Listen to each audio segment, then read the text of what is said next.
It is clearly overexposed. There is way too much light. I let way too much light flood into my camera, which means that you can't even see parts of it. It's not good. Look at this photo. It's underexposed, meaning I didn't let enough light flood into my camera, and you also can't see much. The goal here is to get your settings just right so that there is just enough light coming into your photo so your image looks like this. Your camera can do this for you with what's called automatic exposure. It's going to automatically adjust each of the settings so that it has just enough light. So can your phone. When you tap the image on the screen to adjust the light so it's just right, it's automatically exposing that image for you. But if you learn these settings on your own, you're going to be able to take much better photos and videos, understanding how to adjust the settings yourself instead of letting the camera decide for you.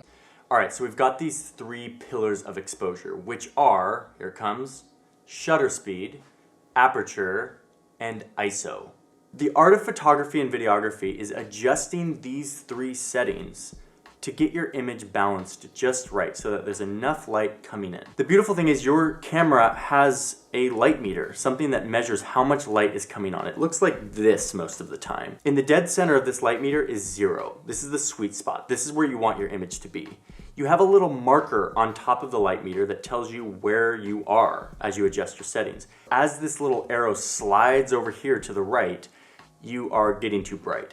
If your little arrow slides a little bit here to the left, that's gonna mean your image is too dark. So as you adjust these settings, you're gonna be looking at this light meter and seeing where your image is landing before you take it. The beautiful thing with digital photography is you can take an image and look at it and see if it's too light or too dark. But start to pay attention to this light meter, and as you adjust all of these settings, these 3 pillars of exposure, which we're gonna talk about, how it affects your light meter, and use that to guide taking your photo or your video. So every time you pick up your camera, whether it's your phone, a film camera, or a nice digital camera, you have to work with this idea of exposure.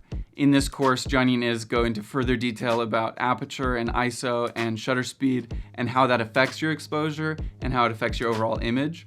And so I'm gonna leave the link in the description to that course. And if you want to learn more, you can follow that, and we'll hope to see you again soon on this channel. Peace.